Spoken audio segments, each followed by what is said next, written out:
Buenos días chicos, ¿cómo están? Disculpe la demora. ¿Se me logra escuchar bien?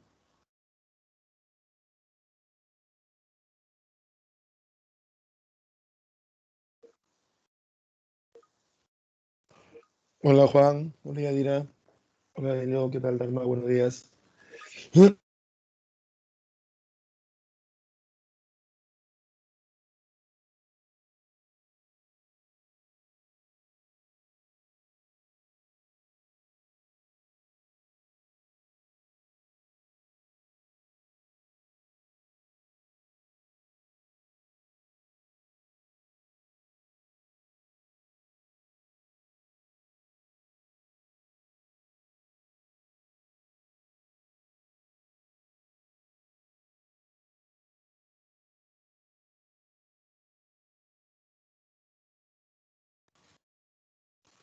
Buenas chicos, ¿qué tal? Vamos a comenzar, ¿ya? Disculpe la demora, pero el internet. Hola Alexi, hola Rocío, hola Mel, hola Juan Carlos. Hoy hacemos Segunda Guerra Mundial.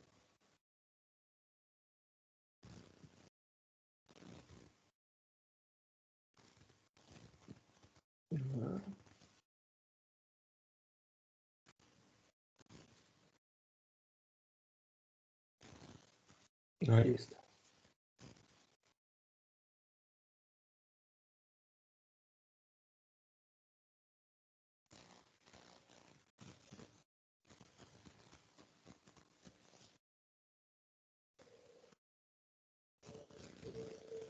Ahí está.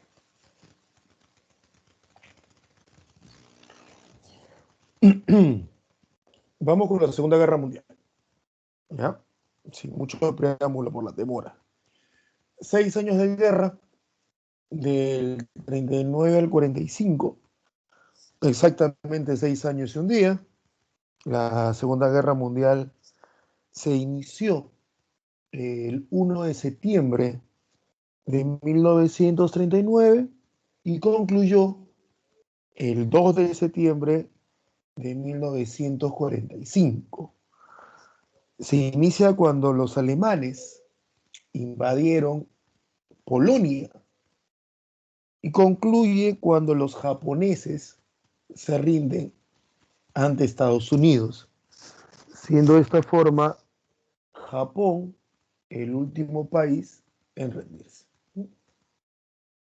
Vamos a ver las causas. Bueno, la causa principal de la Segunda Guerra Mundial viene a ser igual que el de la Primera, el imperialismo. O sea, en ese caso, la situación se repite, ¿no?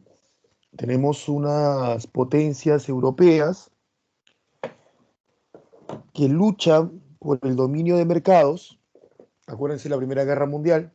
En la Primera Guerra Mundial teníamos una Alemania que luchaba por el control de mercados y de colonias en África y Asia, Primera Guerra Mundial, y que ante la negativa de Inglaterra y Francia principalmente de una nueva distribución de las colonias, donde Alemania tuviera una mayor participación, Alemania pues tomó la decisión de llevar la situación a una guerra, ¿no? Con todo un periodo de preparación previa que se conoció como la paz armada. Bueno, al terminar la Primera Guerra Mundial, la situación no había mejorado. Alemania se vio fuertemente castigada por las potencias que lo habían derrotado y Alemania pierde no solo la opción de tener más territorios, sino pierde lo poco que quería, ¿ya? Entonces, el deseo de Alemania, más allá de Hitler o no Hitler, el deseo de los alemanes por recuperar territorios y el estatus que habían perdido era muy fuerte, muy, muy fuerte. Uh-huh. Eso ya se veía desde la época anterior a Hitler. Entonces, los alemanes tenían ese deseo. El que lo va a llevar a cabo es Hitler, o el que va a intentar llevarlo a cabo es Hitler. Uh-huh. Aparte de que no solamente Alemania no había perdido mucho,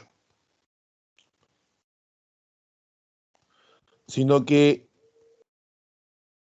Italia no había obtenido lo que se le prometió.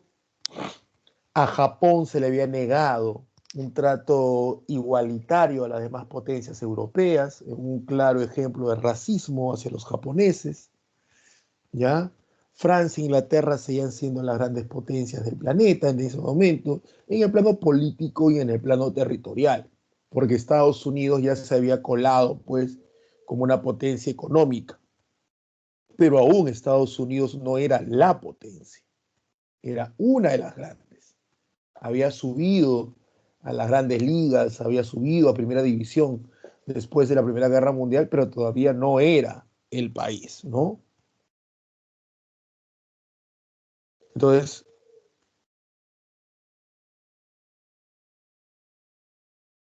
eso es. El Tratado de Versalles. El Tratado de Versalles, que fue firmado el 28 de junio de 1919 entre las potencias vencedoras y Alemania, un tratado muy perjudicial para los alemanes, un tratado que no debió ser así inicialmente.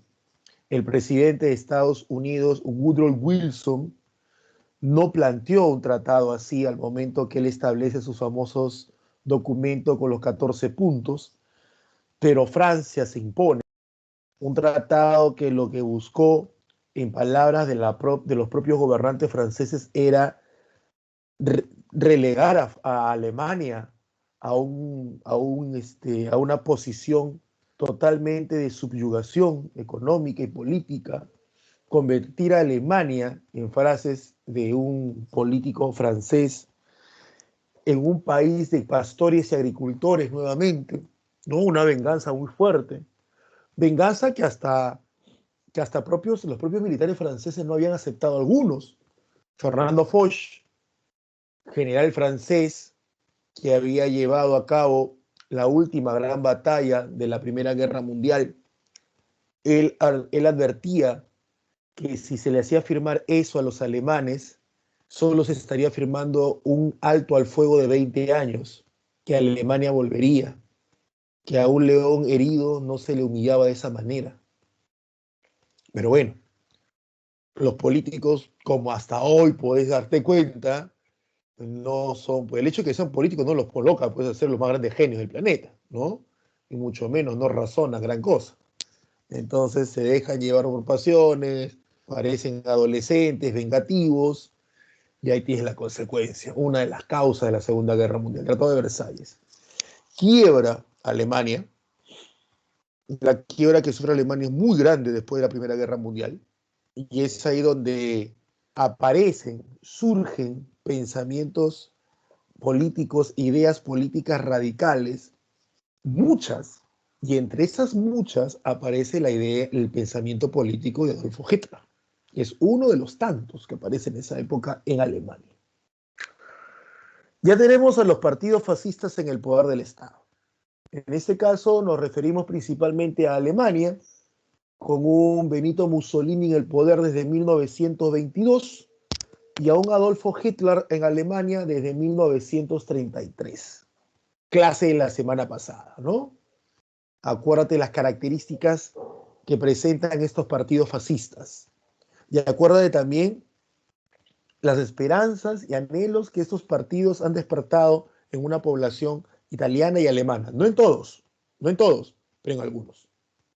¿Qué significaron los partidos fascistas en una época de crisis para cierto sector de poder dentro de Italia y Alemania? Una Italia con una burguesía temerosa de que el socialismo italiano tome el poder debido a la crisis económica que Italia vivía. Entonces, temiendo la Italia de 1922, temiendo de que el socialismo pudiera alcanzar el poder como lo había hecho el socialismo ruso en 1917, aprovechando la crisis rusa de la Primera Guerra Mundial, la burguesía italiana le entrega el poder apoya al poder a los partidos fascistas, con la esperanza de que los pueden controlar, porque son conscientes que los fascistas son radicales, pero con la esperanza de que los pueden controlar. Algo parecido pasa con Alemania, solo que demora un poquito más Alemania. Alemania recién le entrega el poder a Hitler en el 33.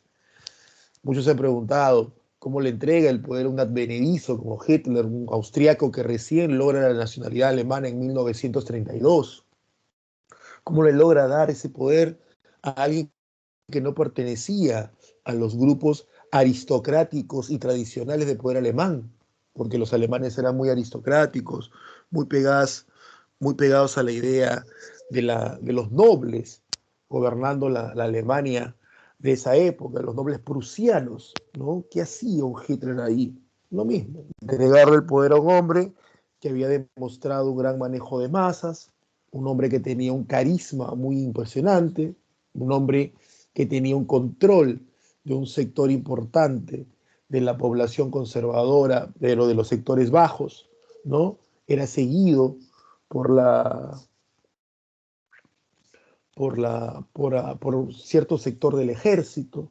Además que hay que ver una cosa, ¿eh? Y una cosa muy importante. Casi todos los líderes de esta época, como Hitler, Mussolini, ¿no? Franco, casi todos son de una misma generación. ¿Ya? Casi todos son de una misma generación. Y esa palabra generación te debe sonar ahora en los últimos días en el Perú, ¿no? Es interesante el término que están utilizando, ¿no? Es interesante. Cuando utilizan, disculpa que brinque, pero ya te he dicho ya, si la historia no habla del presente, la historia no ayuda a entender el presente, entonces ¿para qué sirve la historia? Muchos jóvenes están utilizando en las redes sociales, ¿no? Se metieron con la generación equivocada. Y sí, es verdad. Es verdad, ¿por qué? Porque la generación que estamos viendo ahora no es la generación que tuvo miedo, ¿entiendes? Es una nueva generación, y eso es cierto. Y esa palabrita no hay que pasarla por alto. Me voy a entrar al chat para que pueda escuchar sus opiniones. Esa palabrita de una nueva generación no hay que pasarla por alto, porque es algo que se estudia bastante. ¿Ya? ¿Entiendes? Eh, la generación que vemos hoy, ¿ya? Es una generación donde no ha vivido el terrorismo, no ha vivido momentos muy graves del país, distinta a la generación de los 80 y 90, que sí lo vivió, mi generación. Es una generación más orgullosa de ser peruanos. Es una generación que ha nacido, su infancia es con la marca Perú. Aunque suene tonto, es una generación que ha visto una mejora económica muy significativa en el Perú. Es una generación que han visto artistas llegar aquí, ¿entienden? Entonces, es distinta esa generación. ¿Ya? Entonces, hasta ese punto es cierto. Entonces, si lo comparamos con la generación de los que van a gobernar la Segunda Guerra Mundial, los países que participan en la Segunda Guerra Mundial, los que van a gobernar como Hitler, Mussolini, ¿ya? Ellos también son de una generación muy interesante. Son una generación que han sido niños en la paz armada, ¿ya? Niños en la paz armada. Y que han sido adolescentes y jóvenes en la Primera Guerra Mundial. Entonces, son la generación, la de Hitler y Mussolini, son la generación que sienten que los anteriores a ellos vivieron y disfrutaron un periodo de paz, ¿ya? Pero que el periodo de guerra tuvieron que pagarlo los hijos, o sea, Hitler y Mussolini. ¿Se entiende?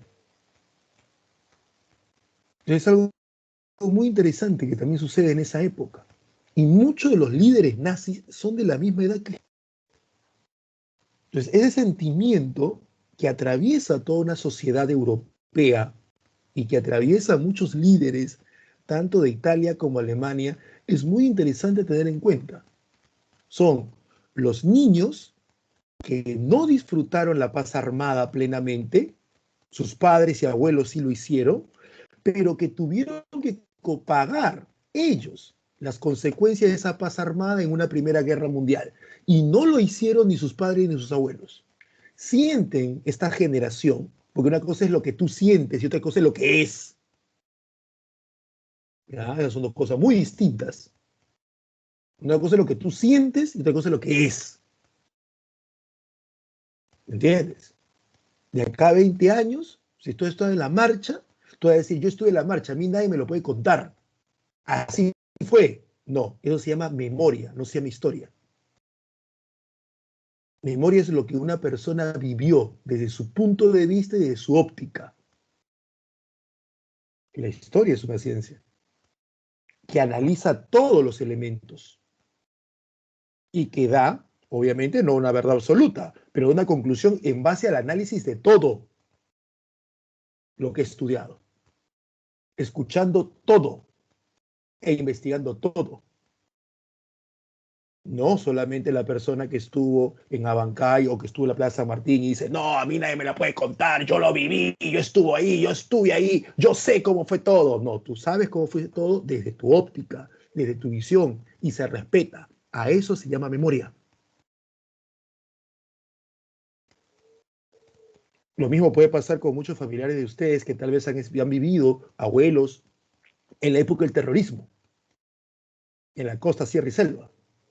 Y te puede decir, no, hijita, yo lo viví, a mí nadie me va a contar. Sí, es cierto. Y se respeta, y se considera, y se analiza, y se escucha. Pero eso no es la historia completamente. Eso se llama memoria. Porque es la visión de una persona en un tiempo y espacio determinado. Y muchas veces carentes de elementos de análisis para poder hacer eso, analizar lo que está viviendo. Pero es un testimonio valiosísimo que nos va a permitir en el futuro, cuando analicemos ese periodo, entender, ya que su testimonio puede repetirse muchas veces en otras voces. Y así podemos ver cómo se sentía, cómo percibía y cómo se veía la situación desde un estrato o desde un grupo o desde una generación. ¿Me entiendes? Entonces, en el caso de Alemania y de Italia de Hitler y Mussolini, los gobernantes, los jerarcas nazis, como Goebbels, Goering, Himmler, Hitler, todos o han peleado en la Primera Guerra Mundial, ¿ya? Todos o han peleado en la Primera Guerra Mundial o han estado presentes en esa guerra muy jóvenes. Pues ese es un punto interesante. Ahora que está tanto se está hablando en las redes sociales de esta es la generación, ¿no? Se metieron con la generación equivocada. Y sí, es muy interesante. Espero que haya estudios de sociología sobre ello, ¿no? Como también esto que te he mencionado acerca de los alemanes tomando, sabes, la historia es así. Si no te explica el presente, no sirve la historia.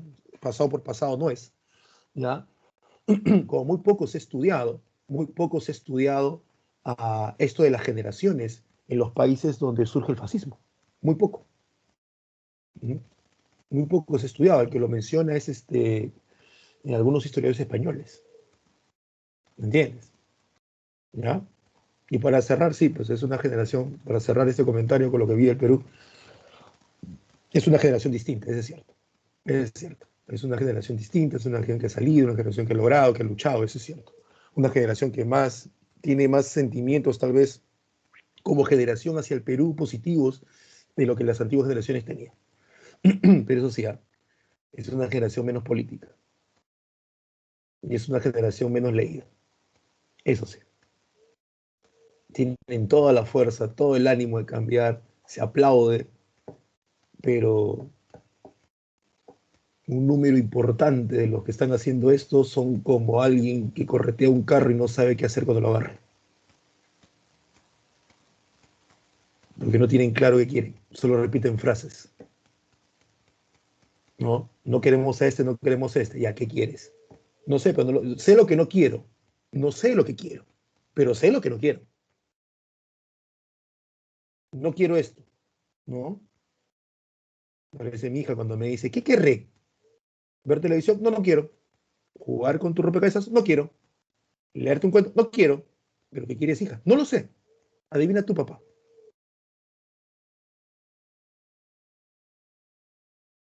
Es una generación que tiene clara saber lo que no quiere.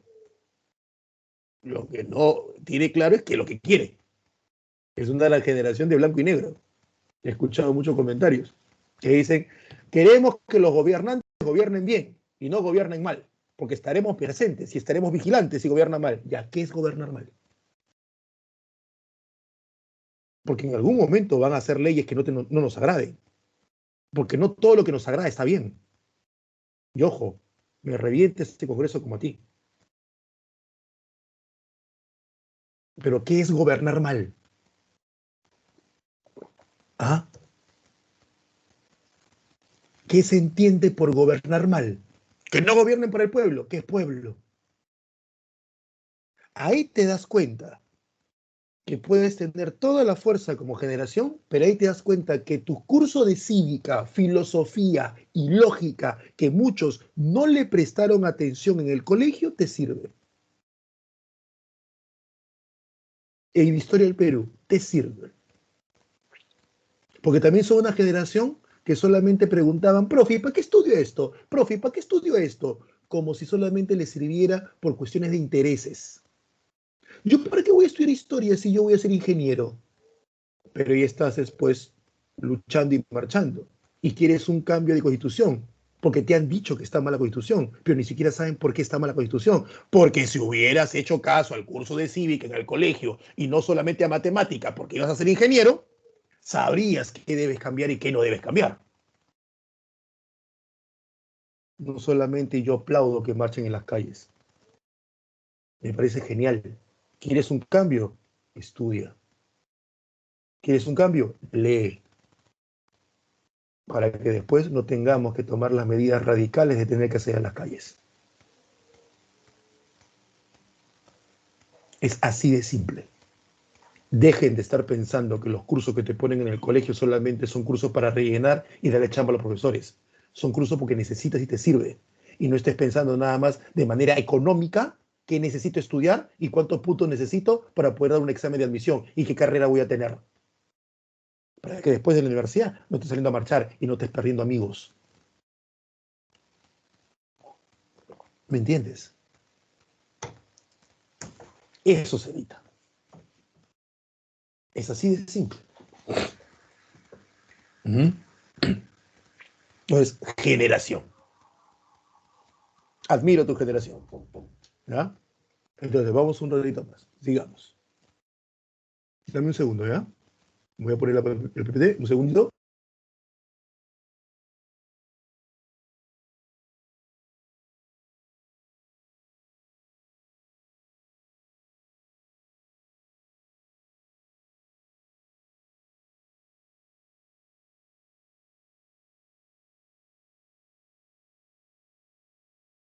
Listo. Entonces, vamos ahora sí con lo que sigue. Así ya saben, chicos, ¿ah? Está en la mano de todos, no solamente de ustedes, esa clásica, ¿no? Los jóvenes son el futuro, no, pues, dejémosle un buen futuro. Siempre nos tiramos la pelota, ¿no? A mí me tiraron la pelota la generación de los 70, de los 80 me la echaban a nosotros, la generación de los 90. Ustedes tienen el futuro, ustedes van a cambiar. Y nosotros se lo echamos a los de los 2000. El 2000 se los tiran a ustedes. No, pues así no es. La teoría del espacio vital de Adolfo Hitler, el Lebensraum. Adolfo Hitler manejaba una teoría propuesta en el siglo XIX por algunos geopolíticos que decía lo siguiente. Un Estado, un gobierno, debe procurar brindarle las condiciones necesarias y adecuadas de vida a su población. Pero, ¿qué sucedía cuando el espacio geográfico en el cual se está desarrollando esta población, ¿ya?, no posee las características necesarias? Me explico en cristiano. Tienes un país que no posee muchos recursos naturales, tienes un país que no posee muchos recursos energéticos, ¿Cuál es la salida? Simple, pues. Invades Antofagasta, Arica y Tarapacá. Chile. No tiene salitre, invade. Alemania no tiene territorios, invade. Ese es el Lebensraum, la justificación geopolítica por la cual un país, al carecer, un gobierno, al carecer en su espacio geográfico de ciertas, llamaríamos condiciones geográficas, ¿ya? Va a invadir otro. Es el Lebensraum, o teoría del espacio vital. Round, espacio, ¿no? El crack de 1929. La caída de la Bolsa de Valores de Nueva York. Ese crack, que no es el primero, hay varias crisis bursátiles en la historia antes del crack. Para algunos economistas, la primera gran crisis bursátil de la historia se dio en el siglo XVII, en lo que era en ese momento Holanda. Se llamaba la crisis de los tulipanes o la tulipomanía. A esa se le llama como la primera gran quiebra económica capitalista en la historia. Antes del crack de 1929 hubo otro en 1871 en Europa, una crisis económica que generó muchos problemas, tanto hasta Perú le generó problemas, porque ahí vas a tener a Manuel Pardo, el primer presidente civil, que no va a tener pues capacidad de pedir préstamos. Uno, porque estamos quebrados como país gracias a la prosperidad falaz, y dos, porque Europa no quiere, pues no tiene dinero suficiente para andar prestando a nadie, ¿no? Entonces eso también hay que, cuando se estudia los gobiernos peruanos, en este caso el civilismo de Manuel Pardo, hay que también entender las circunstancias económicas que vivía el mundo. ¿Ya? Hay que entenderlo así.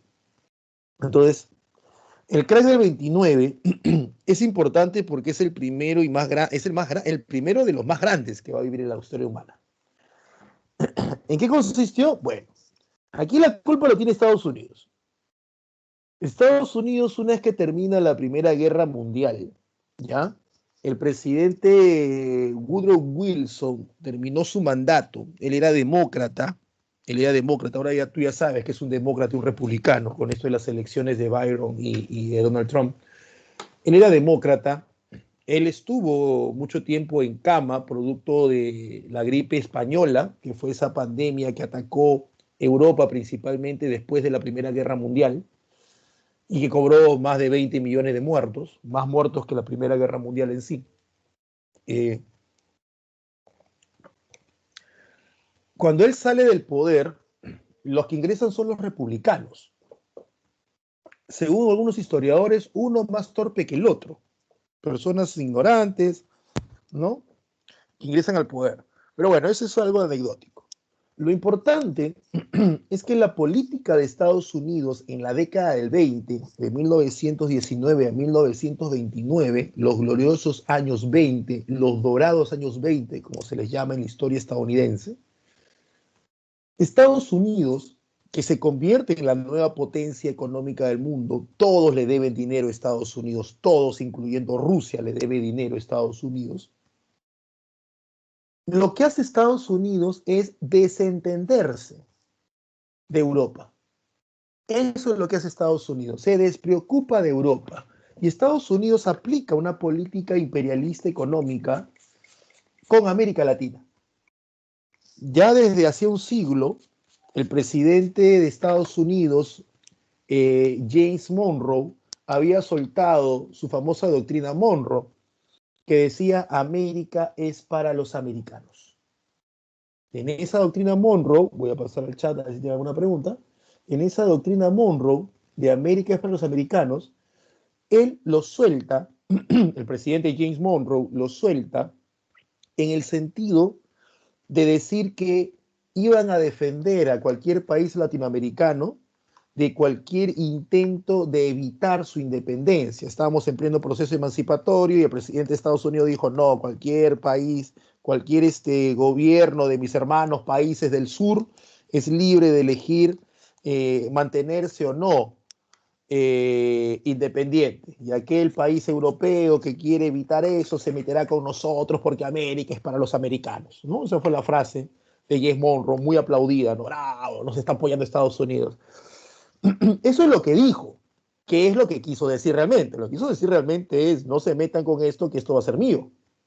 Prueba de ello es después Estados Unidos dominando gran parte de Centroamérica y hasta metiéndose en la independencia de Cuba a finales del siglo XIX.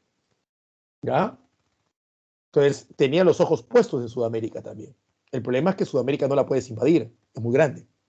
¿Ya? Entonces ya sabes, una cosa es lo que dijo el presidente de Estados Unidos, James Monroe, y otra cosa es lo que quiso decir. Es claro. Es como cuando ella te dijo, no, no puedo estar contigo porque le he prometido a mis papás que voy a estudiar y voy a dedicarme al estudio. Eso es lo que te dijo, no es lo que quiso decir. Ese flor es viejo, ¿entiendes? Así que ya sabes que aplicaron la doctrina, ¿no? O a la chica que le dice, no eres tú, soy yo. Ese es lo que te dijo, no es lo que realmente quiso decir. Así que aprendan a entender eso. Entonces, en el siglo XX, Estados Unidos lo aplica, ¿ya? Siempre haciendo llorar, no, es que es verdad, es verdad, es verdad. Y la chica sabe lo que estoy diciendo, es una chica, dice que esa es vieja, ¿no? No, tú también me gustas, eres lindo, pero le prometió a mis papis que voy a estudiar. Eso es lo que dijo. Traducción. Papito, mírate un espejo, pero no seas loco. Pe. Pero bueno, no quiero seguir tus sentimientos, me caes bien, cargas mi mochila, ¿no? Chévere. Ya pues, vamos a seguir siendo patas. Al menos me cuidas en el paradero. Eso es lo que quiso decir. No eres tú, soy yo. Tú eres una linda chica. En realidad, tú eres una hermosa persona. Soy yo el que no supo aprovecharte y no quiero arrastrarte conmigo porque no quiero que tú sigas sufriendo a mi lado. Porque el que realmente ama, deja libre. Si algún día fuimos uno para el otro, volveremos. Eso es lo que te dijo. Eso no es lo que quiso decir. Lo que quiso decir es: me he encontrado una chica mucho mejor que tú. Quiero estar con ella, pero te leo a ti la moral para que a ver algún día podemos tener un reencuentro o tal vez volvamos juntos. Porque no quiero chotearte. Es lo que te quiso decir tu flaco cuando te terminó. ¿Ya? Pero bueno, mejor sigamos con algo menos triste que tu vida amorosa, que es la Segunda Guerra Mundial. Alucina, es menos triste que tu vida amorosa. Sigamos con esto. ¿No? Eran más felices los judíos que tu vida amorosa. Ahora, mira esto. Estados Unidos comienza a meterse en el capital, en el mercado americano, aprovechando, en la década del 20, ¿ya? Aprovechando que Inglaterra y Francia están debilitados por la Primera Guerra Mundial, ¿ya? Aprovechando eso. Entonces los comienza a sacar. Ejemplo de ello es el gobierno de Leguía. Como ustedes recordarán, el gobierno de Leguía se caracteriza, entre muchas cosas, por consolidar y permitir y consolidar el capital norteamericano en Perú. Ya, pues Leguía no es el único. Leguía no es el único. Hay muchos gobernantes latinoamericanos que van a tener el apoyo de Estados Unidos porque están sirviendo a los intereses económicos de Estados Unidos y del capital privado estadounidense. Ya chicos, escuchen acá. ¿Entiendes? Entonces, Estados Unidos se mete muy fuerte en el mercado latinoamericano y como por ejemplo Estados Unidos. Se desconecta del mercado, de la economía europea, deja que la economía europea salga sola a flote, cosa que algunos podrán, otros no.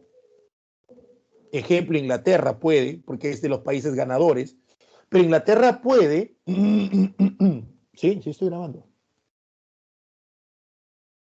Sí, sí estoy grabando. Gracias por la pregunta, pero sí estoy grabando, no te preocupes. Pero Inglaterra puede, ¿por qué? Porque es de los países ganadores. Pero Inglaterra, aún pudiendo salir de su crisis económica, lo hace tomando medidas proteccionistas. En Cristiano, va a colocar leyes que elevan los impuestos a los productos de importación y de esa manera cualquier producto de afuera debe costar más que un producto realizado dentro. ¿Qué es lo que está haciendo Inglaterra? Está protegiendo su mercado interno, está protegiendo su capital interno, su industria interna. ¿Me entiendes desde ese momento? Eso es lo que está haciendo Inglaterra.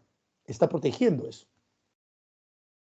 Yo le digo, yo como inglés, yo como gobierno inglés le digo a mis empresarios, inviertan y produzcan. Yo te aseguro que el mercado va a consumir lo tuyo y no lo gringo. ¿Por qué? Voy a elevar aranceles.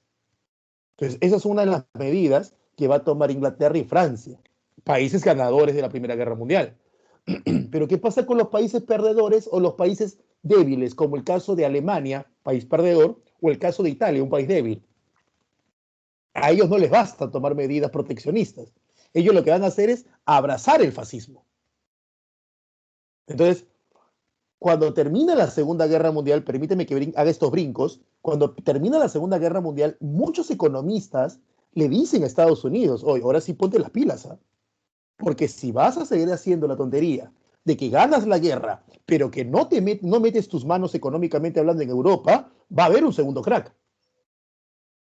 Porque tú debiste, con el nuevo papel que estabas asumiendo como potencia, debiste haber apoyado a Europa. Entonces, Estados Unidos, por eso que la Segunda Guerra Mundial hace otras cosas. Entonces, ¿qué hace Estados Unidos? No apoya a Europa, Europa quiebra, Estados Unidos produce, lo que produce y quiere vender en Europa no lo consumen los europeos, que es el mercado principal de Estados Unidos a nivel extranjero.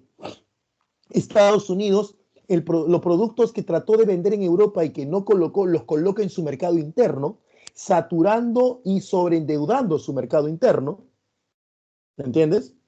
Y en lugar de dejar de producir para que el mercado interno pueda consumir y pagar lo que debe, no, seguía produciendo y seguía produciendo.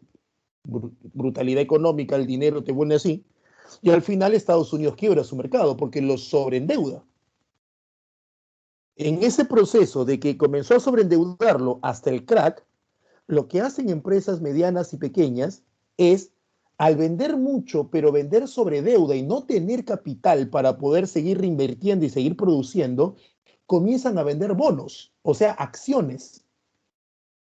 Alguien quiere ser accionista de mi empresa tal, y como la gente sabe que esta empresa está vendiendo, pero no se da cuenta que no tiene caja, por eso que está que vende acciones, la gente compraba las acciones y de esa manera le dabas capital, liquidez a la empresa para que siga produciendo, pero lo sigue vendiendo a crédito, pues. Y no es un crédito como ahora que te examinan el banco, tu cuenta, no, no, era un crédito a sola firma. O sea, estás prácticamente regalando tu producto. Y a eso se le llama una deflación. Produces mucho, pero no hay un mercado que te consuma después. Entonces, si Estados Unidos quiere la economía más estable del mundo, quiebra, imagínate lo que le va a pasar al resto del mundo. Y es ahí donde Hitler asume el poder, ¿no? Y las economías mundiales sufren el golpe muy fuerte. Y una de las medidas que toman las economías mundiales para poder salir de este crack va a ser la aplicación de una política de Estado, donde el Estado, el gobierno comienza a invertir, como el caso del New Deal, que es lo que aplica Estados Unidos, o el caso de Hitler, que comienza a incentivar en base a préstamos que se hace el Estado alemán, pero en base a participación de la población alemana en industria alemana, comienza a incentivar a que se produzca. Para que, uno, al producir los alemanes tienen trabajo, y dos, que los propios alemanes consuman. Aparece en la fábrica de Volkswagen. Comienza una carrera armamentista a los alemanes impresionantes. Pero todos esos tanques, esos aviones, esos barcos que Alemania va a utilizar en la Segunda Guerra Mundial, ¿quién los produjo? Los produjo Alemania.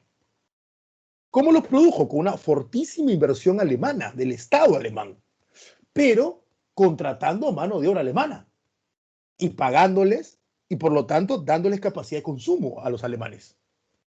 Entonces, Alemania aplica una economía, una política económica, en la época de Hitler, Alemania aplica una política económica de intervención del Estado en la economía, lo que el Estados Unidos va a hacer luego con el famoso New Deal, el nuevo trato, el Estado interviene en época de crisis, ya Hitler lo venía haciendo.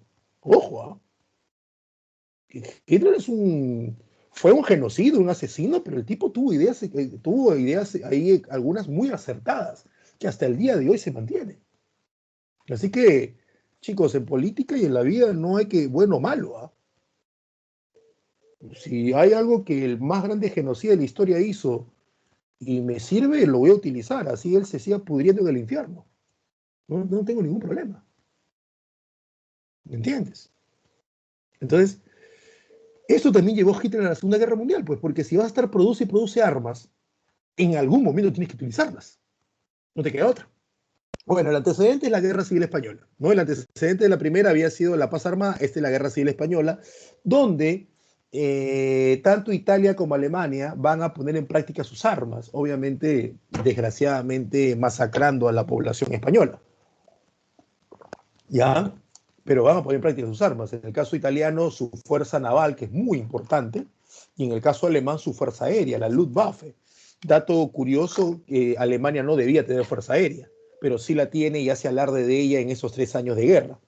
¿Dónde están los garantes de la paz de Versalles para llamar la atención de por qué Alemania tiene algo que no debía tener y que estaba obligado a no tener? Bueno, mientras los alemanes estuvieran apoyando a Franco en España, matando socialistas, no se hacía ningún problema, ¿no? Por ahí gritaba, ¡oh, no haces eso! ¡Oh, oh! Pero solamente eso. El pretexto. El pretexto de la primera es el asesinato del archiduque Francisco Fernando. Bueno, el pretexto de la segunda es un supuesto ataque polaco a una estación militar de radio alemana. Digo supuesto porque después se demostró pues, que los polacos no atacaron a los alemanes, sino que fueron los propios alemanes los que se atacaron a sí mismos, pero hicieron creer que eran polacos para de esa forma pues iniciar la Segunda Guerra Mundial. Ahí tienes un mapa de cómo era Europa. Mira, antes Europa, Alemania hacía frontera con Rusia, pero cuando Lenin se retira de la guerra, pierde todo esto. Ese fue el Tratado de Brest-Litovsk. Le costó bastante a Lenin, ¿no? Ahí tienen algunas de las consecuencias del Tratado de Versalles, ¿ya? Y ahí tienes el problema de los Sudetes. Los Sudetes jóvenes, esto de aquí es Alemania, lo que tienes en amarillo es Alemania, ¿ya? Esto es Alemania, ¿está bien? Esto es Alemania. Ya para este entonces uno dice, profe, ¿por qué acá está Suiza e Italia? Acá está Yugoslavia, acá está Hungría. Profe, ¿dónde está Austria? Ya, es que en este mapa, perdón, ya Alemania ha tomado Austria. Esto de acá es Austria. Esto, la parte de acá abajo de amarillo es Austria. Y esto que tú ves aquí en marrón, esto es Checoslovaquia. Ya, esta región que está ingresando, ya, voy a hacerlo así. Mira, se nota nada. Esto de acá, ya, todo esto de aquí, a toda esta zona de Checoslovaquia, se le conocía como los Sudetes. Ya, Alemania no quiere que esta zona checoslovaca esté ingresando en su territorio, entonces él quería tomar esta zona. Eso se llama el problema de los Sudetes, ahorita vamos a ver. Se forma el eje Roma-Berlín, donde Mussolini y Hitler logran una alianza en el 36. Alemania y Japón forman el Pacto Anticomintern, que es anticomunista, donde los alemanes y los japoneses van a unirse en contra de la Unión Soviética, que quedará en medio geográficamente hablando. Se produce el Anschluss, que es la anexión de Austria al territorio alemán. Aquí es por eso que no lo ves a Austria acá abajo, ya lo han anexado. ¿Ya? Otro de los acuerdos del Tratado de Versalles que Alemania no debía hacer y que está haciendo y que lo están dejando que haga. Alemania, como te dije, quiere esta zona, pero no quiere invadir, todavía no quiere utilizar su ejército porque Checoslovaquia también se preparó bien. ¿Eh? Checoslovaquia había colocado muchas defensas en esta región y había colocado fábricas de municiones muy cerca. Entonces, lo que pasa es que los checoslovacos desconfiaban de Hitler. ¿Por qué será? No, si Hitler era tan buena gente, ¿no? Entonces, eso es lo que pasaba, ¿ya? Entonces, ¿él qué hace? Hitler trae una conferencia, llama en Múnich a la conferencia a Mussolini, a Chamberlain y a Dadalia. ¿Por qué estos tres? Porque los tres eran los jefes de gobierno de los actuales países que le habían ganado la guerra a Alemania en la primera o en la Gran Guerra. Entonces, por eso es que llama a los actuales jefes de los tres países que le habían derrotado a Alemania en la Primera Guerra Mundial, ¿no? Ahora, dame la casualidad que uno de los líderes era pues su pata del alma y chochera, Mussolini, con el cual había firmado un tratado antes. Entonces viene Chamberlain y Dadalia. Y Hitler muy cortésmente pide que por favor le entreguen los Sudetes.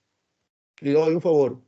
Italia, Inglaterra y Francia, ¿creen ustedes que le pueden quitar a Checoslovaquia su territorio y dármelo a mí? Chicos, nunca invitaron al presidente de Checoslovaquia. Y 3 países decidieron entregarle un territorio de un cuarto país a un quinto país, sin que el cuarto país siquiera opine.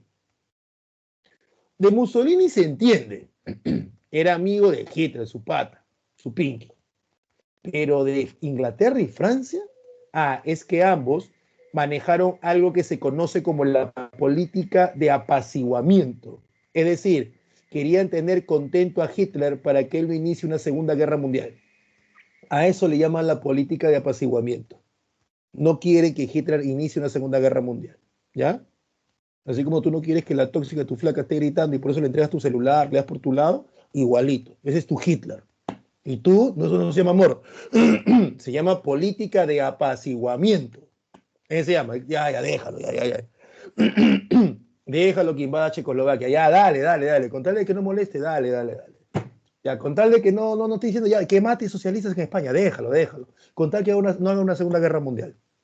Y lo otro es que esperaban que Hitler se enfrentara a Stalin. Porque Hitler, desde su época de juventud, él tenía claro que el socialismo soviético, el socialismo de Marx, era un socialismo malo. Recuerda que te conté la semana pasada que en la época de Hitler había varios tipos de socialismo y el de Marx era uno de los tantos. Entonces decía, no, pues ¿cómo el socialismo nacido de Marx, de un judío, puede ser algo bueno? Y cómo el socialismo aplicado en Rusia por judíos va a ser algo bueno. Tú sabes que Hitler pues le tenía un poquito de cólera a los judíos, un poquito más. Entonces, la política de apaciguamiento que manejó Chamberlain y Dadalia era evitar una segunda guerra mundial, por lo tanto debían tener contento a Hitler, uno, disculpe la garganta, y dos, esperar que Hitler se enfrente a Stalin. Pero mira lo que pasó acá. Hitler y Stalin firman la paz. Hacen las paces. Imagínate, lo tuvieron contento tanto tiempo para que Hitler haga la paz con Stalin. ¿Por qué? Porque Hitler bruto no era. Sádico sí, pero bruto no. Y Hitler sabía de que lo están teniendo contento, tranquilo, calmado, porque le están teniendo miedo. Pero Hitler tenía claro algo. El que le gana en la Primera Guerra Mundial a Alemania no es Rusia. El que obliga a Alemania a firmar el Tratado de Versalles no es Rusia. Es Francia e Inglaterra. Entonces Hitler sabe clarísimo que se la tiene que vengar y que dentro de su venganza está incluido Inglaterra y Francia, que también son las potencias que manejan el planeta con Estados Unidos. ¿Me entiendes? Entonces Hitler tiene que enfrentarse a ellos, quiere enfrentarse a ellos. El problema es que no puede hacer lo mismo que Alemania hizo en la Primera Guerra Mundial, o sea, pelear en 2 frentes. Así que Hitler primero hace las paces con Rusia para anular el frente oriental y así tranquilamente dedicarse al frente occidental. Y si lo tiene que hacer pactando con Stalin, al cual odia, lo va a hacer. Porque está primando lo político, algo que en nuestro país no entienden porque no razonan, está primando lo político. Ya, ¿qué le conviene a Alemania? No qué me conviene a mí como Hitler. A mí como Hitler yo odio a Stalin, encima que es socialista judío, yo lo quiero ver muerto. Pero la pregunta es, ¿a Alemania le conviene entrar en una guerra de 2 frentes? No le conviene. Así que así yo no puedo ver a Stalin, le voy a dar la mano a Stalin y voy a pactar la paz con él. Porque ahorita lo que le conviene a Alemania no es pelear en 2 frentes. Es solamente en uno. ¿Ves? Tienes a los líderes del eje. ¿No? Ahí está una foto de la conferencia de Múnich. Inicio de la guerra.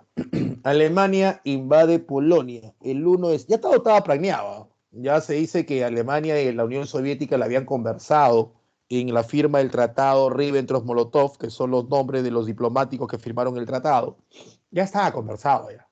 Se sabía que Alemania quería tomar Polonia y la Unión Soviética acuerda y dice, ya, yo te doy la paz con una condición, que yo pienso recuperar los territorios de Europa que en la época de la Primera Guerra Mundial perdimos.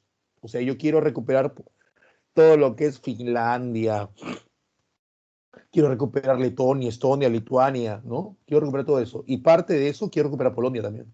Y entonces Alemania le dice, ya, hagamos una cosa, mitad, mitad, pues. Nos la dividimos. Ya, chévere. Cuando atacas, no te preocupes, le dijo Alemania, yo voy a hacer mi teatro y yo ataco. Es así cuando los alemanes acusan a los polacos de haberlos atacado primero, falso, los alemanes atacaron solos, ¿no? Y el 1 de septiembre invaden Polonia, en lo que se conoce como la Operación Casoblanco. Así se conoce el nombre de la operación, es un nombre clave. Operación Casoblanco. Será el inicio de la Segunda Guerra Mundial, ¿ya? Ahí donde los alemanes aplican el Blitzkrieg o Guerra Relámpago, es un ataque coordinado por aire, mar y tierra, la Luftwaffe, la Wehrmacht y la Kriegsmarine, obviamente se aplica por primera vez en Polonia. La Unión Soviética invade disque para proteger a los rusos que habían en Polonia, más falso, ¿no? En realidad ya todo estaba acordado, y Varsovia cae a menos de un mes de iniciada la invasión, cuando muchos analistas de guerra pensaban que Varsovia soportaría al menos 8 meses. Imposible, no lo iba a hacer. Nadie calculó que la Unión Soviética se iba a meter, nadie calculó que Alemania iba a aplicar el Blitzkrieg, nadie calculó que Alemania iba a hacer algo que se venía proponiendo hacía años por algunos teóricos militares y que nadie, ningún estado había hecho caso, que era colocar los tanques adelante. Entonces, cuando Hitler ataca con sus Panzer en la línea de vanguardia, olvídate, eso cambió todo. Porque todavía muchos países, como el caso de Polonia, el caso de Dinamarca, el caso de Polonia y Dinamarca y Holanda, se defienden con caballería. Entonces, imagínate, tú te defiendes con caballería, te defiendes con infantería y te viene todo un mar de tanques. ¿A dónde vas a ir? ¿No? Tratas de cobar tu trinchera y te pasa el tanque por encima, ¿a dónde vas a ir? Pues? Entonces no se adecúan a los nuevos tiempos. ¿Ya? Y mira, Hitler tranquilamente invade Dinamarca, invade Noruega, que es el país donde por primera vez se usa paracaidistas, Luxemburgo, Bélgica, los países abajo tranquilito. ¿Ya? Tienes el New York Times, ¿no? Yo sé que tú manejas inglés.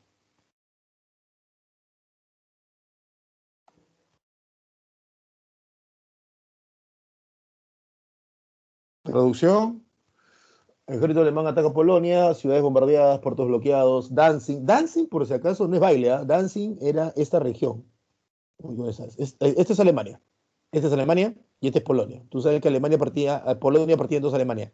Esa región se llama Danzig. Alemania en el año 40 invade Bélgica, Países Bajos, Luxemburgo y Francia. Todos esos 4 países los invaden en un lapso de tiempo de abril a junio. Así, rapidísimo. Ahí es donde se da el famoso milagro de Dunkerque, que es tu película, Dunkerque, donde los ejércitos ingleses bajaron a ayudar a los franceses y fueron rodeados. Y casi son capturados por los alemanes, si no es porque Hitler comete la torpeza de no atacar en el momento que debió atacar. Algunos dicen que se confió mucho y que siguió los consejos de Goering, el jefe de la Fuerza Aérea Alemana, de la Luftwaffe, que le dijo, Führer, no mueva el ejército, déjeme que yo acabe con el ejército inglés vía aire. Y parece que Hitler, muy orgulloso de su fuerza aérea, cree en Goering, deja que Goering ataque con su fuerza aérea a los ingleses que están en Dunkerque, Francia, y no logra acabar con ellos. Y Winston Churchill, que era el nuevo ministro inglés, utiliza el plan Dínamo, que es mandar a Francia todo aquello que flote y que pueda cargar más de 15 personas en la operación de rescate más grande de la Segunda Guerra Mundial, ¿no? Saquen a ese ejército de ahí. Porque los ingleses le decían resistan, hasta que los generales ingleses en Francia le mandan una orden. Le mandan un comunicado, no una orden, un comunicado al gobierno inglés. O nos sacan o nos pierden. Ese fue el comunicado. Ahí es donde Churchill pues tiene que buscar la manera de rescatar ese ejército como sea. Y bueno, uno, el patriotismo inglés, y dos, la torpeza nazi que no atacó cuando debió atacar. Si Hitler hubiera atacado solo medio día antes, que era lo pronosticado, Inglaterra no hubiera podido recuperar a cerca de la mitad de su ejército. Y eso hubiera generado circunstancias que solamente ahorita especularíamos, ¿no? Ya que no se dieron. Francia cae, Francia se divide en dos, el norte está gobernado directamente por los alemanes, mientras que el sur tiene un gobierno francés, pero a favor de los nazis, que es el gobierno de Vichy, se llama así por la región, y dirigido por Pétain. El general Charles de Gaulle, desde Inglaterra, convoca pues a la resistencia, dicen franceses, no claudiquen, sigan peleando contra los alemanes. Cuando Churchill saca su ejército, no hace caso a un sector de la política inglesa que le pedía a Churchill que firmara la paz o un armisticio con los alemanes. Y Churchill dice no, ¿no? Dice no. Inglaterra se va a defender, Inglaterra va a pelear.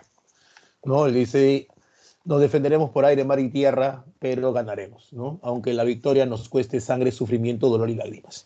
Y es así como comienza la Operación León Marino, la operación que le pone así ese nombre a los alemanes para atacar a Inglaterra, donde no puede aplicar el Blitzkrieg porque es una isla. Entonces no puede aplicar pues, el ataque de la Wehrmacht, que es el ejército alemán, y de los Panzer, que son los tanques alemanes.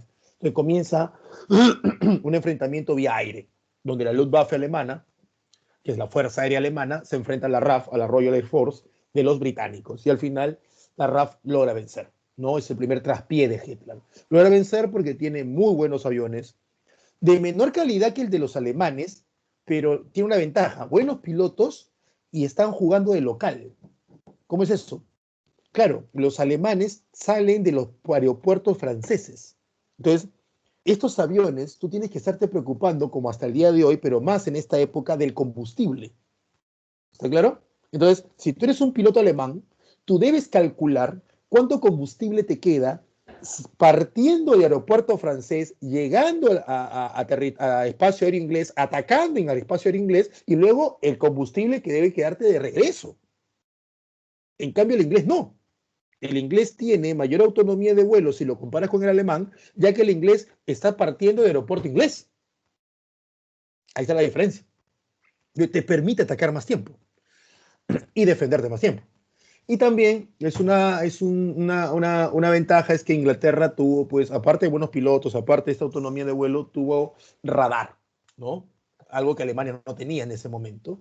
Y con el tiempo, el famosísimo, lo habrás visto tal vez en una película, Alan Turing, logra descifrar esta máquina que codificaba los mensajes alemanes, la famosa máquina Enigma. Los ingleses logran descifrar el código de la máquina Enigma, y es ahí como ellos pueden saber dónde y cuándo van a atacar los alemanes. ¿Mm? Así es la cosa. Dicen que gracias a ese descifrar el código Enigma de la máquina Enigma, la guerra se reduce en 2 años, ¿no? Sino que la guerra hubiera terminado en el 47, imagínense. Ahí tienes una famosa foto del parisino que llora, porque obviamente pues está viendo esto, ¿no? Ese hombre debió haber peleado en la Primera Guerra Mundial, debió haber defendido la Primera Guerra Mundial, y ahora ve pues que su Francia cae en manos de los alemanes. Italia se acuerda que también intervenía en la guerra y entra Italia, ¿no? Pero Italia es como dicen los argentinos, ¿para qué te traje? ¿No? Italia entra por las puras, hermano. Aquí Italia más estorbo que ayuda. Ah, eso sí. Italia no sé para qué llega. Fracasa, lo cual hace que Hitler tenga que ir en su ayuda, ¿no? Como damisela. Mussolini pide pues que lo ayude, ¿no? Helm. Y ahí va a Alemania a ayudarlos en África con el famoso Erwin Rommel. Y también en la zona de los Balcanes. Algo que hace que los alemanes también retrasen su ataque a los soviéticos, porque Alemania dice, pues si ya tengo toda Europa, ¿para qué sigo firmando un tratado con Stalin? Entonces decide atacar. Otro error de Hitler, obsesionarse con atacar la Unión Soviética, en especial Stalingrado. Tremendo error, no sacabas nada haciendo eso. ¿Por qué quieres controlar Rusia? Es muy grande Rusia, ¿no? Te hubieras quedado con los pozos de petróleo del Cáucaso. Pero no, ahí está la obsesión, la terquedad. Aprendan, ¿ya? Aprendan algún día, no solamente en tu vida, algún día tal vez uno de ustedes, o todos ustedes, o muy pocos de ustedes, no se van a hacer políticos. Aprendan, Una cosa es lo que tú crees y otra cosa es lo que es. ¿Entiendes? Y uno tiene que buscar siempre, como dicen una frase política europea, los países no tienen amigos ni enemigos, tienen intereses. Así de simple. Hitler torpe se va a los pozos de petróleo de Cáucaso, pozos de petróleo que no iba a sacar petróleo de ahí porque no tenía las condiciones ni los acueductos, los oleoductos para sacarlos de Europa. No sé qué cosa quiso hacer Hitler ahí. Ahí comenzó a fracasar. Ahora hacemos la operación Barbarroja, donde Hitler ataca a la Unión Soviética y Japón, oh, brutos, como digo solo, parecen peruanos. Japón decide bombardear la base naval estadounidense en Hawái, porque ya Estados Unidos aún no estaba en la guerra, decía Estados Unidos que no estaba en la guerra, que no iba a entrar a la guerra, pero ya estaba que negociaba con Churchill, ahí en conversaciones, ¿no? ¿Me entiendes? Es como ella que te dice que te quiere, te ama, todo está bien, pero te deja en visto, ya sacó la foto del Facebook, ¿no? Entonces, como que los gestos no es lo mismo de lo que está diciendo, ¿no? Entonces Japón se da cuenta de que el único país que le puede hacer el alto es Estados Unidos. Nadie más lo puede hacer. Entonces trata de adelantarle, ¿no? Y es un problema, porque al final mete a Estados Unidos a la guerra. Ahí tienes el ataque a Pearl Harbor. Ahí tienes el Charleston del Mew. Dice, no, Estados Unidos declara estado de guerra, un combate perdido de un battleship. Battleship es combate, ¿no? 1.500 asesinados en Hawái, no dice bajas. Bajas es cuando tú estás en guerra, aquí es asesinados, ¿no? Entre el 39 y el 41 solamente conocía victoria Alemania, nada más. Y en el 42 comienza la famosa contraofensiva aliada, ¿no? Esta contraofensiva aliada trata de que ya los alemanes no se defienden, perdón, los aliados no se están defendiendo de los ataques alemanes, sino que ahora ellos pasan al ataque, ¿no? Y la batalla más importante es la que tienes aquí, la batalla de Stalingrado, donde Zhukov, general soviético, derrota a von Paulus. Es la batalla donde por primera vez realmente se detiene el avance alemán y se le hace retroceder. Pero eso va a costar pues 2 millones de muertos, siendo la batalla de Stalingrado la más sangrienta de la humanidad hasta el día de hoy. Y esperemos que falten muchos, muchos años o siglos para que otra batalla tome este trágico nombre, ¿no? La batalla más sangrienta de la humanidad. 2 millones de muertos es demasiado, ya, demasiado. Es más, hay guerras en Europa un siglo antes que no han llegado a esa cantidad. La guerra civil española, perdón, la guerra civil norteamericana, la guerra de secesión, llegó a medio millón de muertos y es una de las más sangrientas del siglo XIX. Ojo, la más brava del siglo XIX fue la guerra de Crimea. Y creo que llega al millón de muertos, creo, o menos, menos de millón de muertos. Menos. Y es la más brava de todo el siglo XIX. ¿Ya? La guerra de Crimea. Ya, solamente esta batalla tiene 2 millones, imagínate. Con Alamein se recupera África, donde el general Montgomery, general inglés, recupera África, derrotando a Rommel, y en la batalla de Midway, perdón, el general estadounidense Nimitz, nos va a preguntar quién es el estadounidense, es Nimitz Yamamoto, ¿quién te suena a gringo? ¿No? Derrota a Yamamoto y detiene el avance. Alemania a partir de ahora, todo es derrota. En el 42 comienzan a los soviéticos a avanzar hacia Alemania y en el 44 se da la famosa Operación Overlord, ¿ya? Por la cual los aliados desembarcan en Francia desde Inglaterra, el famoso desembarco de Normandía, el día D, ¿no? Cuando ejércitos estadounidenses, canadienses y británicos, como tú ves ahí, parten de las costas británicas y desembarcan en Normandía, previo engaño, haciéndole creer a los alemanes que en realidad no iban a desembarcar acá, sino por acá, en la zona de Calais. Entonces los alemanes, creyendo que acá iba a ser el desembarco, colocan muchas fuerzas aquí, ¿no? Porque está más cerca, ¿te das cuenta? Entonces dijeron, acá va a ser, cerrado, acá va a ser, ¿no? Y en realidad lo hicieron por acá. Ya, Normandía. Creo que todos hemos visto alguna vez una película, aquellos que les gusta ver películas de guerra, y otras personas que no les gusta ese tipo de películas. Es normal, no hay ningún problema. Hemos visto esta escena, ¿no? Que se ve muy bien en la película Rescatando al Soldado Ryan. Los aliados recuperan Italia antes del 44, ¿no? Hay una serie en Netflix que se llama The Liberator, El Libertador. Y es una serie, no es animada, no sé cómo se llama ese tipo de de técnica, donde es un ser humano, pero le dibujan encima. Es interesante, ¿eh? Ya son 4 capítulos, 4 episodios sobre la llegada de Estados Unidos a Italia, sobre un capitán que llega a Italia y cómo se va viendo los ataques con los nazis de Italia a Francia y de Francia a Alemania, ¿no? Estoy en el tercer capítulo de 4 capítulos, así que hasta ahora está bien. Hasta ahora está bien, ¿ya? Interesante como pasa rato. Víctor Manuel destituye a Mussolini y nombra a Badoglio. Mussolini es recuperado por Hitler, tú sabes que ellos son Pinky, pero luego Mussolini cae en el 45 y es asesinado. Miren, ahí los cuelgan los cadáveres de Benito Mussolini y sus seguidores, ¿no? Primero fueron hallados, Mussolini fue hallado, fue encontrado, se trataba de escapar disfrazado de austriaco y lo salen encontrando, le hacen un juicio, los partisanos le hacen un juicio y lo fusilan y luego su cadáver lo muestran y la gente se malió con el cadáver horrible, ¿eh? Porque en realidad Mussolini muere fusilado, muere de un balazo. Pero la gente, olvídate, cuando vio el cadáver de Mussolini, bastó con que uno tire un escupa para que ya después caiga una piedra, después de una piedra caigan patadas, puñetes y se malearon con el cadáver. Voy a mostrarte la foto del cadáver. Lo voy a hacer por 5 segundos, así que algunos que pueden estar tomando desayuno son sensibles, que no hay ningún problema en serlo, ojo, no hay ningún problema en serlo, ¿ya? Cierra los ojos, pues, ¿no? Lo voy a poner por 5 segundos, yo voy a contar los 5 segundos y una vez que yo diga 5 ya no estará la foto. Aquellos que lo van a ver, que sé que la mayoría, porque les encanta, usted le dice no lo hagan y lo van a hacer, somos humanos, ¿no? Vamos a ver. Y se coloca, así que cierra tus ojitos, ya. 1, 2, 3, 4, 5. Plan Valkyria. El plan Valkyria es un plan eh, realizado por Hitler. Decía, ¿qué va a pasar si yo me muero en plena guerra? Entonces, el plan Valkyria era el cambio de líderes dentro de la Alemania nazi. Un grupo de oficiales alemanes trata de matar a Hitler, fracasa, para que el plan Valkyria se aplique. En la conferencia de Yalta, en febrero, entre el 4 y el 11 de febrero de 1945, ya estamos en el 45, los 3 líderes saben de que Hitler ya es cuestión de tiempo de caer. Es así que deciden qué van a hacer con Alemania.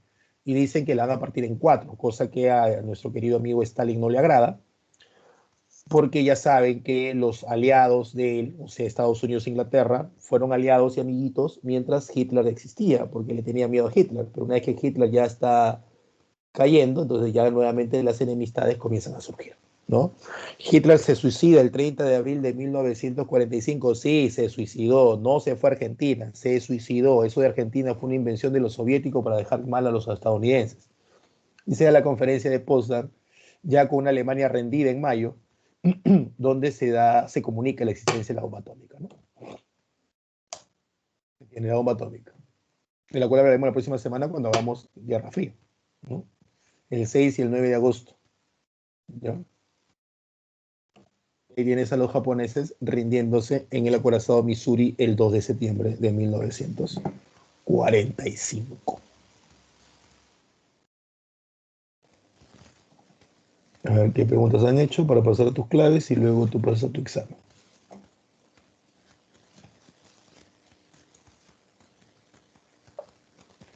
A ver, un ratito.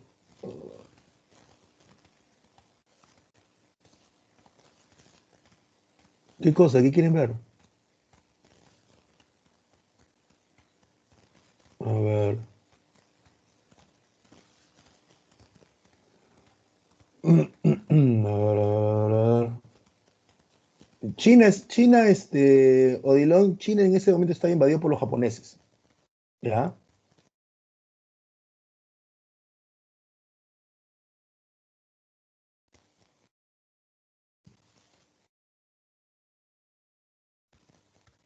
Sí, Sergio. En Italia hay sumas que restan, ¿no? Hay sumas que restan. En realidad Italia no debió entrar, ¿no? Estaba indecisa y todo lo demás, ¿no? Sí, hay una película, no sé, creo, en Amazon creo que está, no sé si es de Amazon pero sí hay una película. Claro, la canción Bella Ciao es la canción de los partisanos, los que matan a Mussolini. Sí. ¿Qué muestro? Sí, lo que pasa es que quiero ponerle un video, pero no sé si el audio se va a escuchar. La semana pasada creo que tuve ese problema. No he puesto video. ¿Qué imagen? Ah, la imagen del asesinato, sí, sí lo puse. 5 segundos de los cadáveres. Bien, enfermitos son ustedes, ¿no? ¿Cómo que no? Sí se vio. Ya, ¿qué cosa quiere? Que le vuelva a poner, que le vuelva a poner el cadáver. Sí he puesto la foto. No, no, no es broma. Sí lo puse, sí lo puse, sí lo puse. ¿Ya? Ah, de eso están preocupados.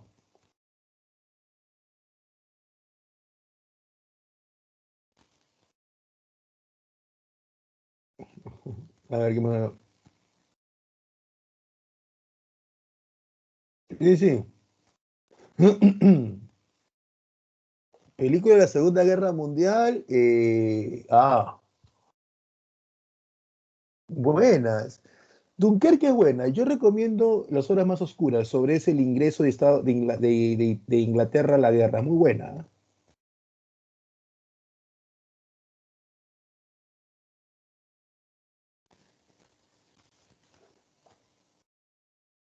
A ver, claro, esta es la de diapositivas, que ya colgué. Recuerden que yo les prometí a ustedes colgarlos un día antes. Ya lo colgué. Está la diapo. Ahí está eso, no vean la E, ¿no? No, ¿qué se pasa? Ya voy a poner las preguntas y veo si cerramos mientras hacen sus exámenes con un videíto, ¿ya? Un ratito, ¿ya, chicos? Eh, de arranque se han ido a ver la foto de Mussolini, que lo hicieron porquería Mussolini.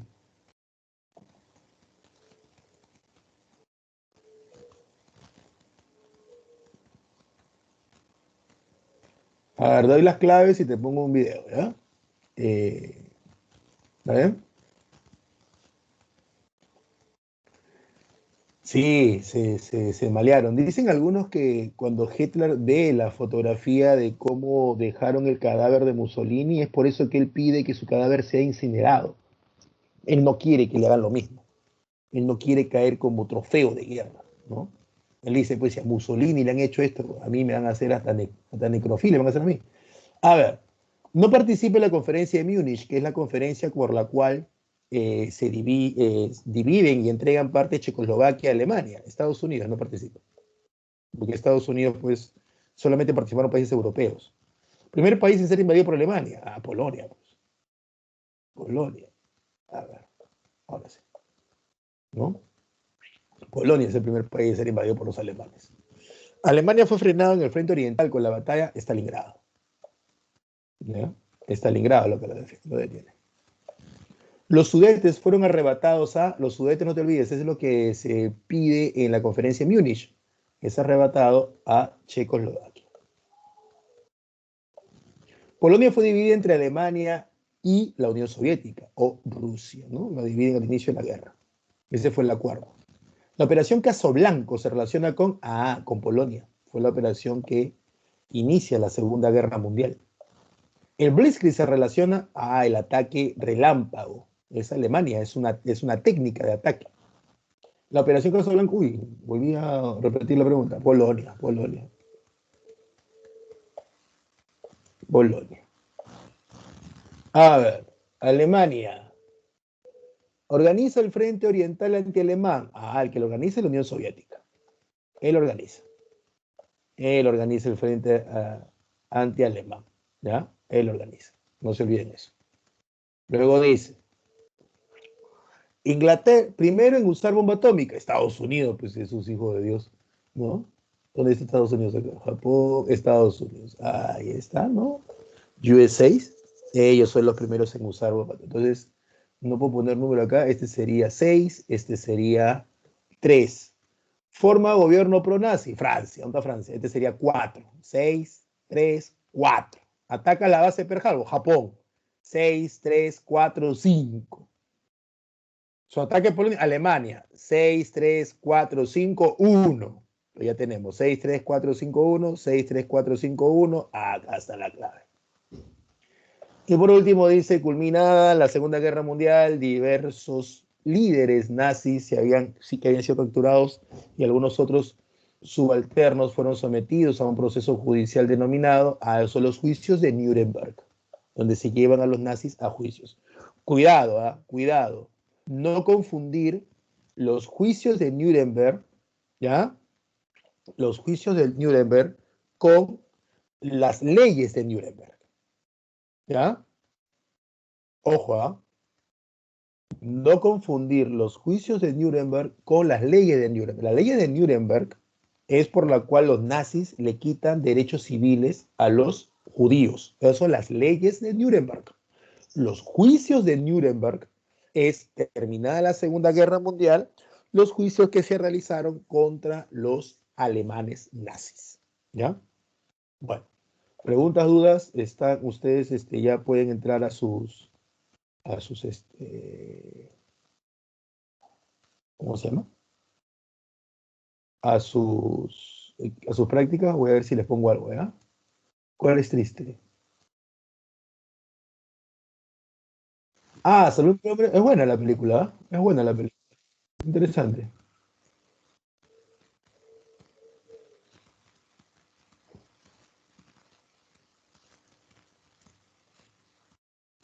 Ah, el discurso de la infamia, que es el discurso que da Roosevelt sobre el ataque. Sí.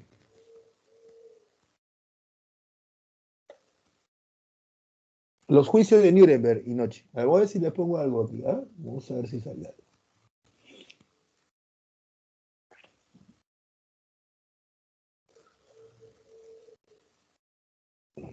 Bueno, en el PPT había algo, ¿no? Pero no sé si se escuchará. Vamos a poner el PPT para que no digan que no lo pongo.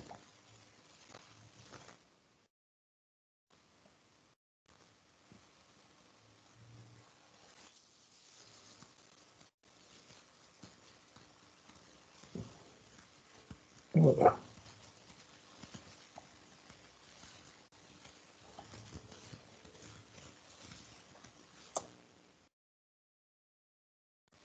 este es un video, pero creo que no se escucha el audio. No sé por qué no lo puedo escuchar en este programa. ¿Ya? Pero te voy a poner el mío también en alto volumen.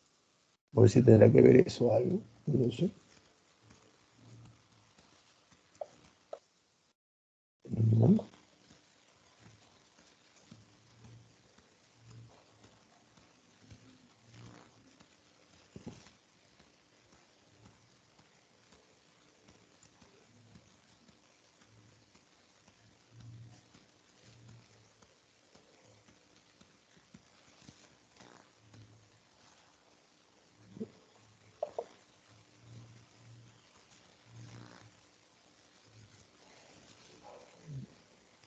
Nada. Mientras hace su práctica.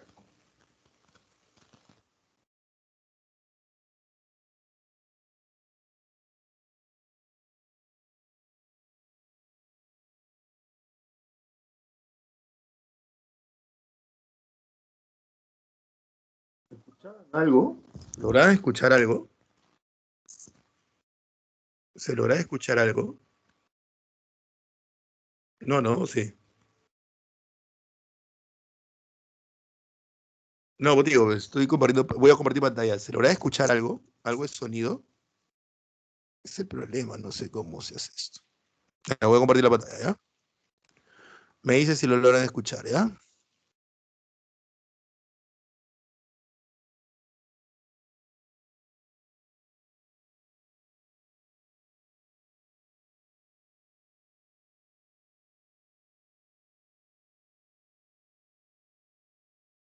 ¿Algo lograron escuchar? Nada.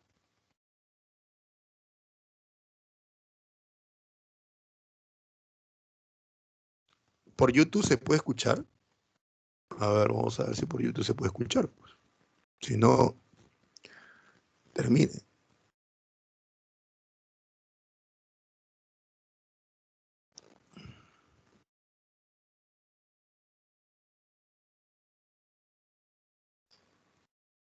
Vayan haciendo su práctica, por favor.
¿Por qué no? A ver, Joaquín me dice, ¿por qué no acusaron a Estados Unidos de crímenes de opresión contra los japoneses y mestizos? ¿Qué son mestizos? ¿Que con los perritos que se metió Japón? Ah, Joaquín, no se metieron con ellos, ¿por qué siempre fue Joaquín? Y la historia la gana, la historia la escribe quien la gana, no quien la pierde. Todo el mundo se preocupa por, no, no lo digo por ti, Joaquín, ¿ah? Sino todo el mundo se preocupa en entender por qué Hitler odia a los judíos, pero nadie se preocupa en saber por qué Estados Unidos mata a tantos japoneses, ¿no? Hasta los documentales nos muestran a los judíos todos muriéndose y obviamente es bueno no verlos, sino saber para evitar que vuelva a pasar. Pero cuando hablan sobre Pearl Harbor y hablan sobre la bomba atómica, ni siquiera hay un juicio moral hacia Estados Unidos, ¿no? Eso es triste, realmente es triste, ¿ya? El último tema no, el último tema es Guerra Fría. Guerra Fría es Leslie. Sí. No, no tuvo no, no se le conoce un otro nombre, solamente la Segunda Guerra Mundial, nada más. La Segunda Guerra Mundial. Claro, voy a ponerles falta un tema más, Pedro. Videos, hay varias páginas sobre la Segunda Guerra Mundial muy interesante, ¿ah? Sí. A ver si aunque sea para que vean las imágenes, ¿no? A ver si pueden verlo.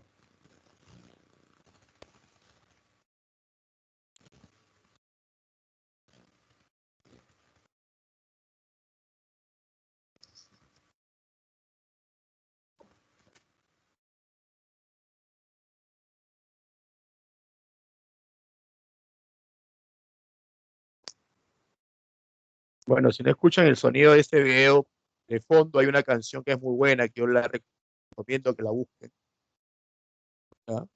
Es La Guerra Sagrada, y esto vendría a ser Stalingrado.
Bueno, chicos, ahí lo dejamos para que puedan ir. ¿Ya? Sí, nos vemos entonces, ya chicos. Vamos a ver cómo se soluciona esto para la última clase, porque Guerra Fría también hay varios videos, pero no sé cómo poner el sonido. Me he preguntado, pero tampoco me dice.